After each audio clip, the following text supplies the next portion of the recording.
From the first, as I said before recording, we are a very brand new organization. We are talking about empowering women financially, in economic, in politics, in trauma healing. It's something I'm reflecting my own experience on AlUfoq actually. A friend of mine live in a village named Kafr Malik.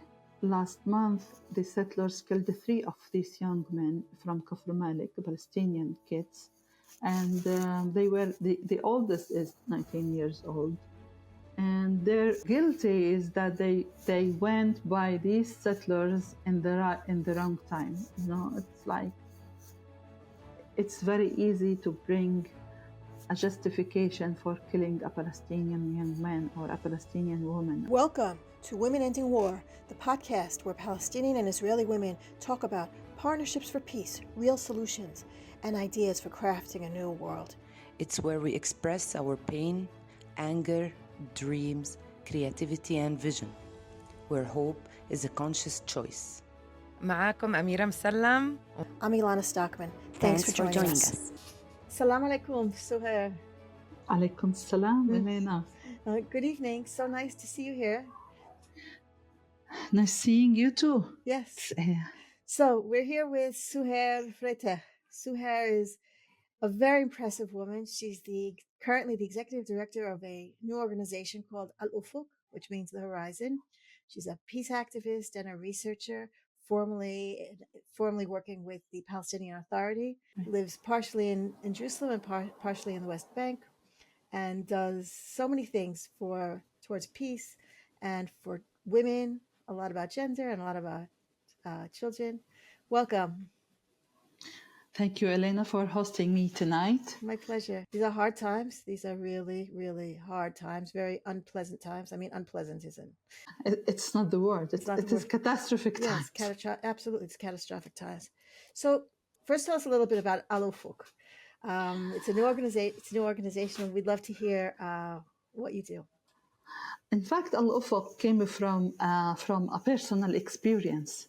So when I retired, I thought that maybe it's possible to invest my money, which I saved during my times in the position, in the work, to have like a small business of restaurant.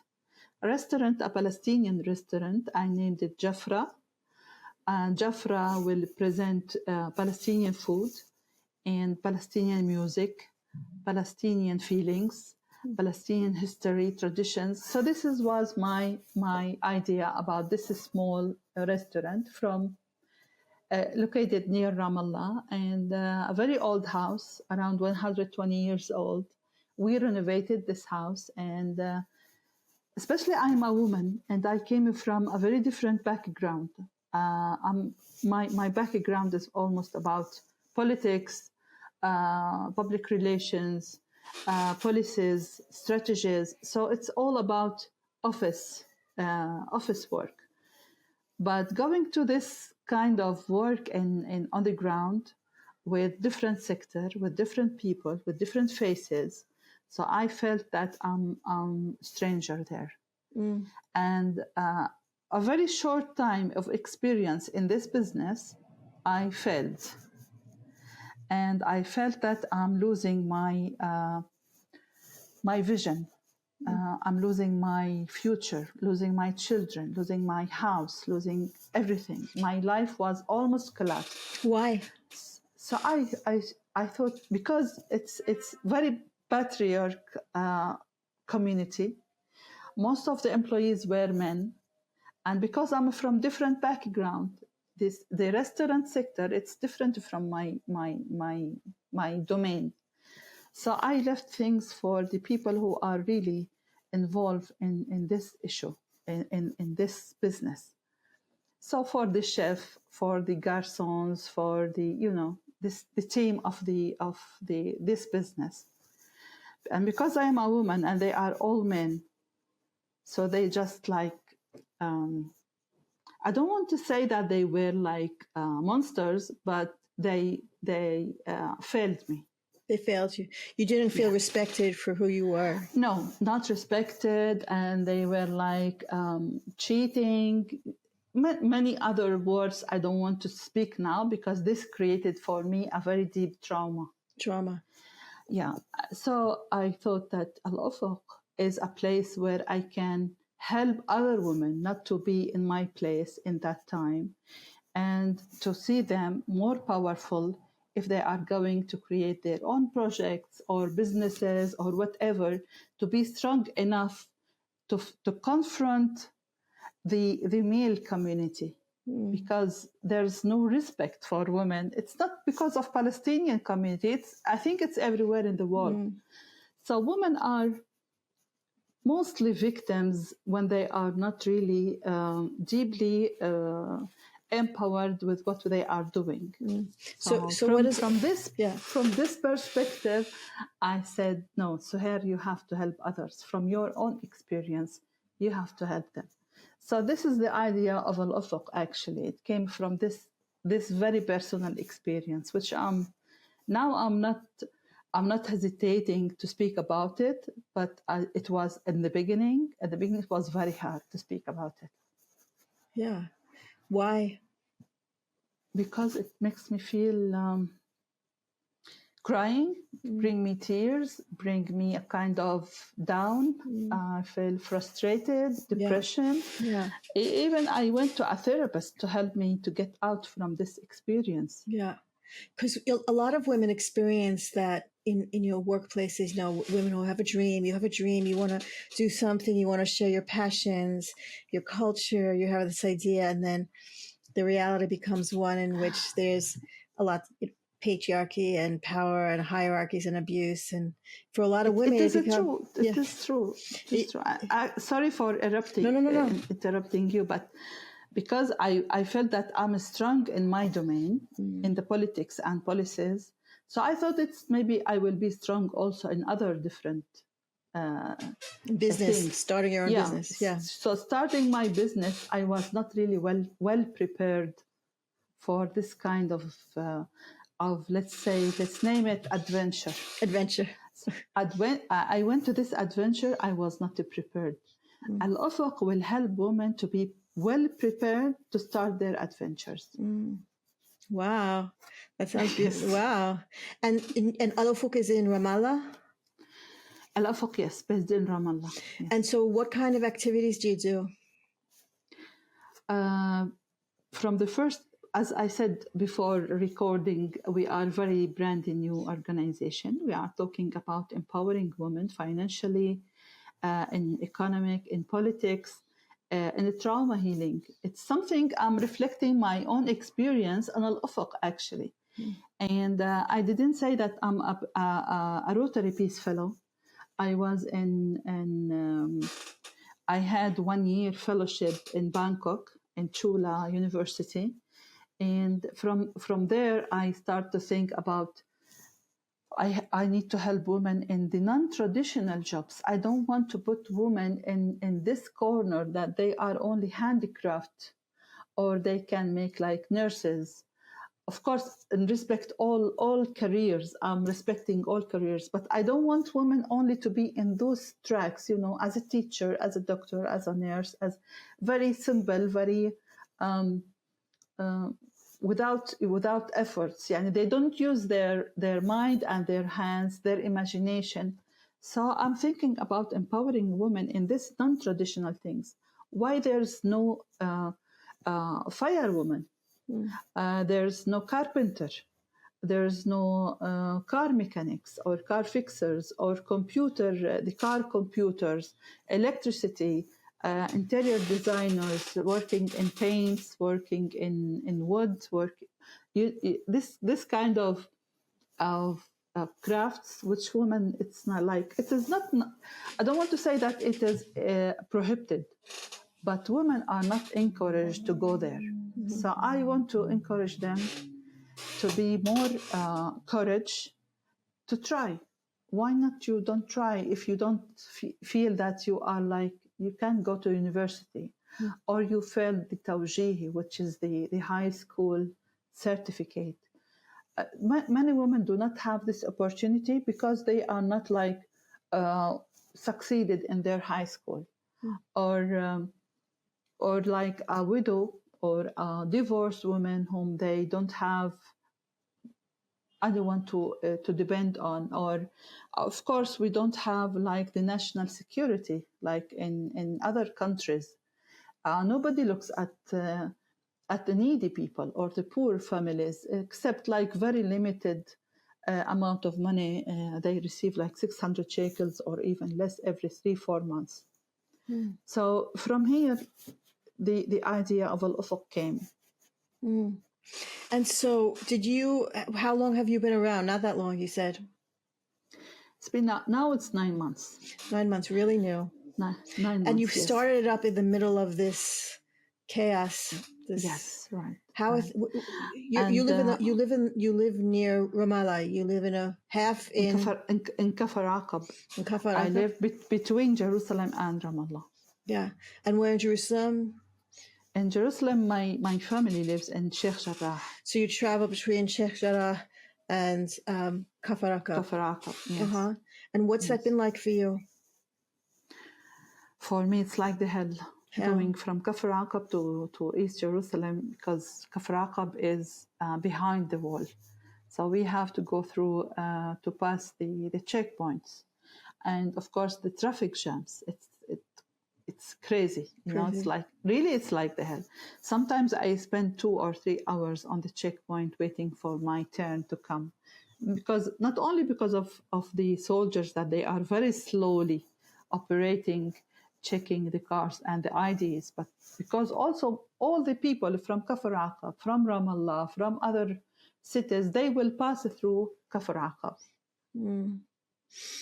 So it's very, very difficult, and the street is not really well prepared to contain this it's hundreds of cars in this very tiny street.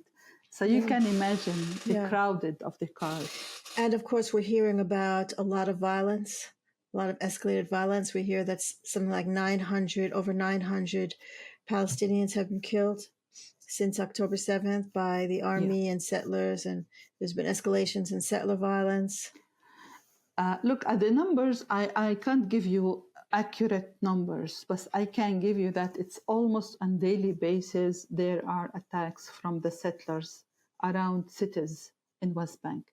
Nablus, Ramallah, Silfit, Qalqilia, Tulkarem, every village close to a settlement, it is a target for the settlers. It's very hard to be in a village now. In a city, you are still well, a kind of protected, but in villages and in the Bedouin areas, they are targeted by the settlers, the youth, especially the young generation of the settlers, whom they believe that this land is not for anyone except them. So we are not allowed to live in these areas, not only to live, also to plant or to use the land for agriculture or to raise animals. It's all targeted for fire. So what's happening with your village? How many families are there in your village? In my village, there's no village. I don't live in a village. I live in Kafar Aqab, which is like a neighborhood. Oh, it's a neighborhood. Sorry. I'm sorry. Yes. It's a neighborhood. But the villages whom they are like friends of mine, friends of mine live in a village named Kafar Malik. Last month, the settlers killed 3 of these young men from Kafar Malik, Palestinian kids. And they were, the oldest is 19 years old. And their guilty is that they went by these settlers in the wrong time. You know, it's like, it's very easy to bring a justification for killing a Palestinian young man or a Palestinian woman. It's very easy to say that they threat my life, and that's it. He will be innocent and he will be released from the prison. There's nothing to accuse him, as the Palestinian is threatening his life. And it's a justification for any settler to kill any Palestinian. It makes it easy for anyone to kill a Palestinian, because the defense is ready that this Palestinian threat my life. Have you witnessed that? Have you been a witness to those kinds of situations? I witnessed once, Yeah. but that affects me myself personally, psychologically. Yeah. Yeah. I witnessed killing a young man. He was 17 years old. He was playing in eggplant. So he just removed the head of the eggplant and throw it, and they killed him. So when I saw him, I was on my balcony. So I lost speaking a whole week. I was in bed for a whole week. I couldn't move. I couldn't speak. And I was under intensive therapy to help me to return back to my life. And I don't want to speak about these things because it brings me to the trauma from the beginning. It's very hard. It's very hard. Yeah. Yeah, I'm sure. And also, we've also been hearing about last week, a settler named Yoni Levy killed Auda Hassanlin from the area of Wasafayata, right? And Yeah, not only Wasafayata. that, but then the Israeli government and the army wouldn't let them mourn. They came in and they kicked everybody out of the mourning tent and started throwing tear gas into the mourning tent and took the body. The Israeli government still has not returned the body for proper burial, and they say they're not going to return the body until the family takes down the mourning tent, and also the killer is roaming free. The killer, I think they can't do anything to him. There was no police investigation. There was no collection of evidence. And so now he keeps coming back to the village. And now the IDF took away they broke the water source. Now the village no longer has water. So these are all the things that you're talking about. This real... It's under the government protection. Under the government protection. And mainly most of the settlers who are carrying weapons now, it's illegitimate weapons by being queer. So they have license and they have the legitimacy to carry these weapons and to kill the Palestinians. Yeah, they carry these weapons to kill Palestinians. Yeah. My co-host Amira Musam, she's not here tonight. She's busy, but she talks about this a lot. She lives in Beit Jala, and she talks a lot about the settler violence, and she experienced a lot of it in her own family and her own land. And that's why AlUfoq is planning to create a peace movement. Yeah, for women to help in first as a Palestinian national identity, to stop the division between Gaza and West Bank, and speaking about reforms in the Palestinian Authority, and to make peace with the Israeli side. Because this way, this violence and this conflict and this bloodshed will not help anyone. It just will leave people in deep trauma, deep sorrow, deep despair. It's nobody will win. We are in this game. It's zero level, no win. Neither the Palestinians nor the Israelis will win this war or this conflict or whatever the name of this bloody confrontations. Yeah. You have some degrees in conflict resolution and peace. Yes. Right. And you worked for the Palestinian Authority for a while. What did you do for them? I worked during the second Intifada. I worked in Nablus Governorate, and my main field was to bring the international media to see and to witness the siege which was imposed on Nablus district. Nablus suffered for 5 years from a closure, very tight closure on Nablus. And then I moved to the president office. I worked in the media department, but I didn't take a lot of time there. I moved to the EU as representative of the president office in the EU for Euromed, we worked with the youth unit. And I found that the world is so wide. It's not in Nablus, not in Ramallah, it's not in Tel Aviv. The world is so big, and the conflicts are varieties between ethnic conflicts, between occupation like us, between countries on borders. So it's very different. And since then, I decided to continue my education in peace and conflict management. I did studies in Haifa University. And before Haifa, I went to Birzeit. I did also another studies, a master degree in international studies. And after that, I went to International Crisis Group. I was a researcher there, which gave me a very rich experience in understanding the players in politics more than anything else. The stakeholders in this conflict, it's very important to understand the players so you can predict the kind of solution they will bring or the kind of decisions they will make in this conflict. So this enriched my experience, actually. What would you like to see happen now?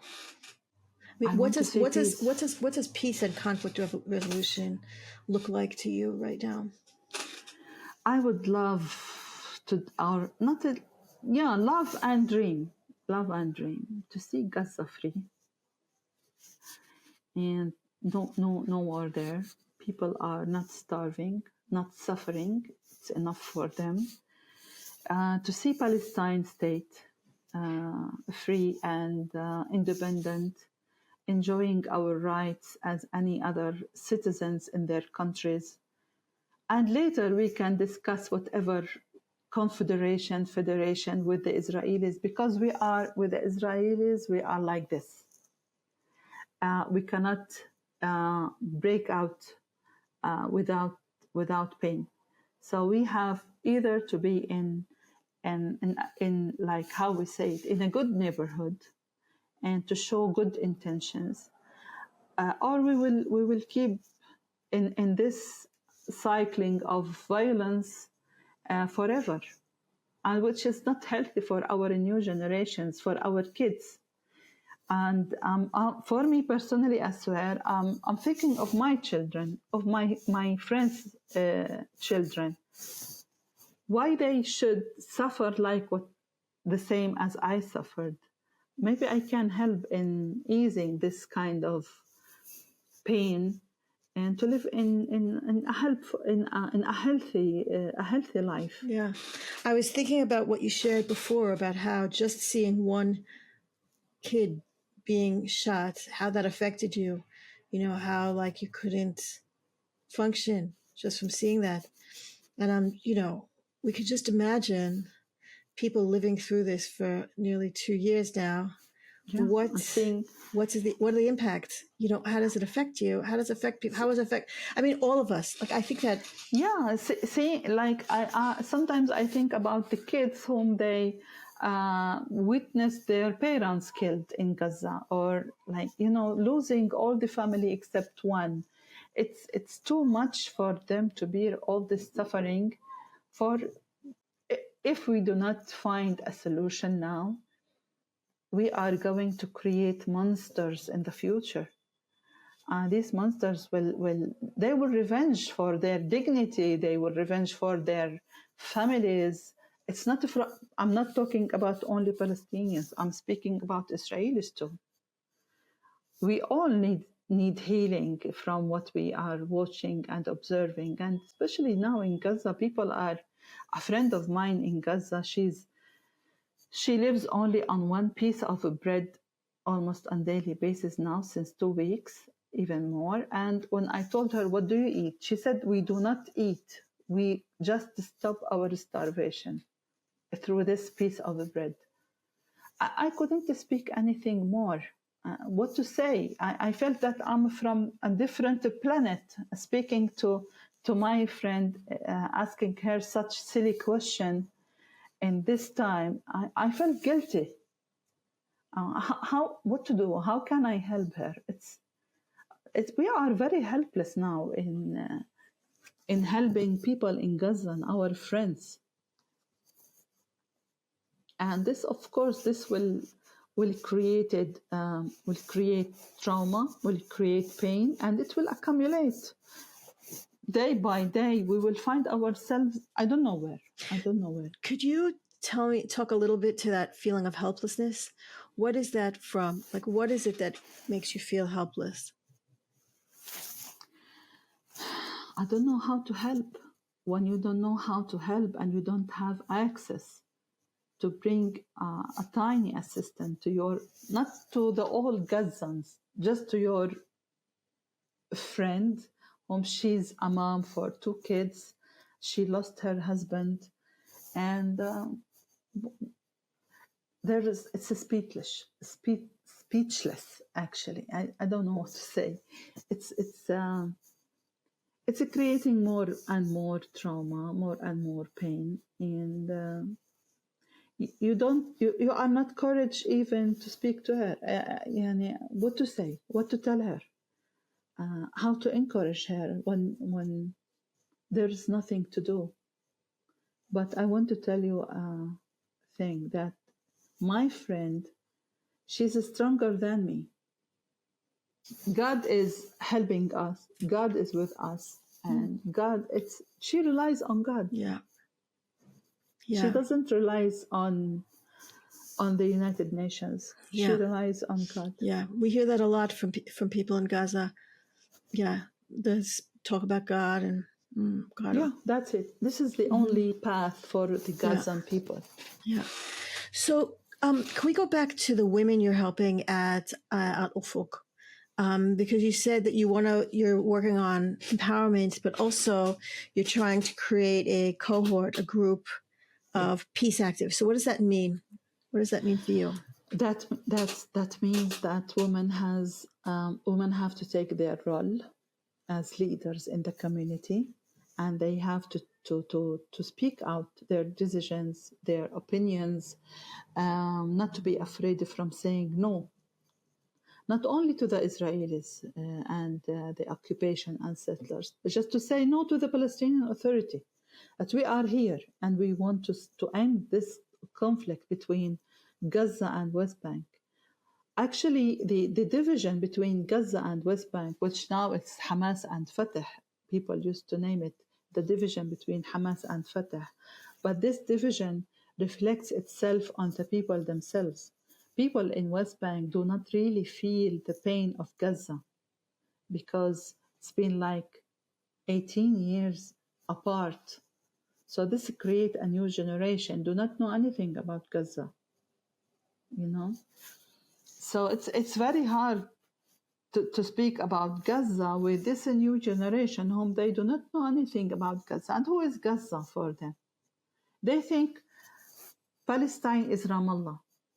The new generation, really, it's so... I don't want to blame them, but this is how they raised. In Nablus, they think the whole world is Nablus, the whole world is Ramallah, the whole world is Jenin.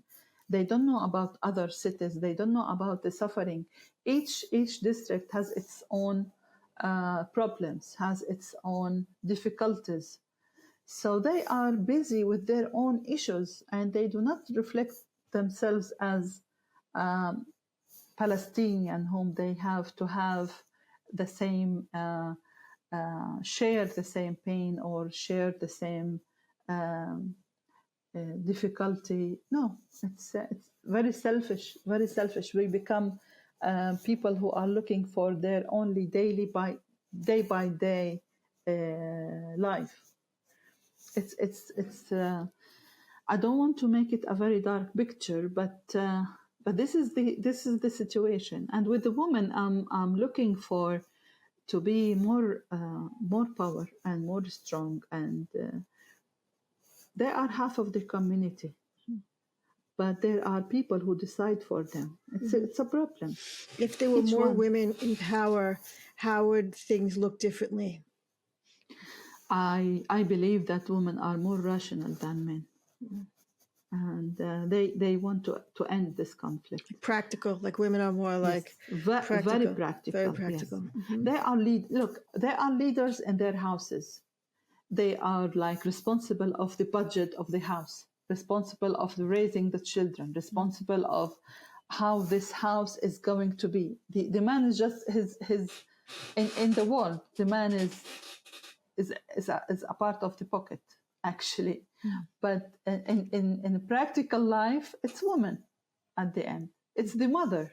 The mother is the ruler at home. But the men, even with the ruler, they try to make it to press her and be the superior. It's very, very difficult, but step by step we can help. You think if Palestinian women and Israeli women would sit around the table, we could end this, fix it? Once I was with women, Israeli and Palestinian women, and we were on a table. I said, if we were here instead of the delegations of the Israeli and Palestinian delegations went to negotiations, I think we will solve the whole problem. There's nothing to fight for, because we want. As a woman, I think about others more than my only personal interest. I think about my neighbor. I think about my kids, the children who are in the schools. I don't only think about myself and about my children's interest.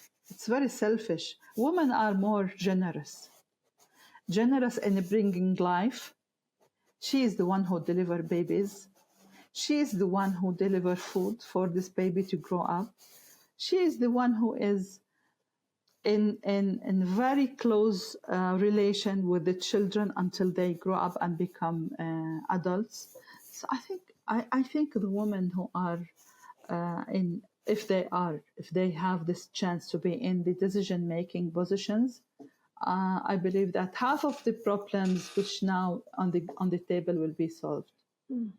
And also maybe women would bring in non-violent approach, because with men in charge, the answer is always violence, violence, violence, violence. Right. We've been doing the same thing. The men bring violence and more violence. Even the who speak about non-violent was Gandhi, and he is a man. That's true. But the non-violence is mostly because it's like depend on emotions. But the non-violence is very even, I think, and I believe that the non-violent is more influential than the violence. Yeah, you think it has more impact to be non-violent? Yes. Yes. Yeah, there's a massive Israeli movement now, like a non-violent resistance movement in Israel to try to end this war, to try to end all of it. You know, they're really adopting, there's a lot of language from Gandhi and Martin Luther King and strategies trying to, you know. Yeah, they have to adapt it for the Palestine-Israel conflict, because the whole issue in India with Gandhi, it's very different from what we are now here in Palestine-Israel conflict. I think with Gandhi it was easier than us, actually. How do you think it's different? How are we different? The difference is starting from boycott and depending on like self-efficient in India. So they weave their clothes, they depend on their goats, on their agriculture. But in Palestine, Israel is different. We don't have anything to depend on, actually. Our lands will be attacked by the settlers. We cannot plant things without expecting tomorrow they will burn it. We cannot make this boycott while Smotrich has all this money and not giving the Palestinian Authority all their money. It's the revenues, the tax revenues. And we are in very tight relation. We cannot make it as a self or civil disobedience. It's very, very difficult to do it. So Gandhi, it was easier for him to convince his people in the civil disobedience, because Britain was in London, and these are companies in India, and they left. But here we don't have such kind of control. Because it's like what you said before, that Israelis and Palestinians are like this. Yes, it's like not. a network. I don't know what is the word. I know it, but now I It's like forget. intertwined. Like Yes, something like this. Yeah. So how we can make it like Gandhi? It's very difficult. Yeah. So Suheir, is there anything that brings you hope? What brings you hope? What brings me hope that when I speak with a friend of mine, she's Israeli woman, always I have hope. Yeah. Yeah. Her name is Nirit. Oh, Nirit. Nirit is the one who suggested that I call you. Nirit is a very, how to say it, she's very close to my heart. It's not only a friend, she is the one who brings me hope. I love Nirit. We share that, Suheir, we share in common that we both love So Nirit. that's why we have hope. That's beautiful. So far we have Nirit in both communities, then hope will be there. Inshallah. Inshallah. I hope so. Suheir Freitekh, founder of AlUfoq, longtime peace activist and empowerer of women. Thank you. Thank you for sharing. Thank you for speaking with me and sharing your story. Thanks for listening to Women Ending War. If you want to help create change, you should join us. Subscribe, like, comment, or share. Tell your friends about us. Talk about it. Be part of the solution. Thanks, and see you next time.